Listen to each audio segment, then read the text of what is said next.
Okay, ndongeye ndabashuje amazina ni yayandi Samuel akoyiremeye. Nkuko mubizi tujya duhura tukaganira kuri product zacu zirinda kandi zikavura. Ingingo y'ino munsi igenanye n'indwara z'ubuhumekero. Nkuko mubizi turi mu bihe by'imbeho, turi mu bihe bikonje, niyo mpamvu abantu barwaye indwara z'ubuhumekero nka asthma na sinezite bari kubangamirwa ndetse cyane. Gusa icyo ngicyo tugifitiye igisubizo kuko hano hari product yitwa Complete.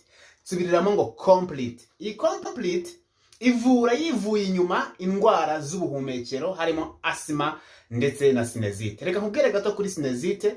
Nimba urumwe mu bantu barwara amasinezite, ufungana mu gihe cy'ubukonje, ubabara mu nkanka, ugira ibimwira byinshi cyane ugapfuna ku buryo bikubangamira, ino Complete Phyto Energizer irakuvura bya nyabyo kuko dufite ubuhamya bw'abantu benshi cyane yafashije gukira iyo ndwara. Tugane nawe tugufashe kandi cyane. Likey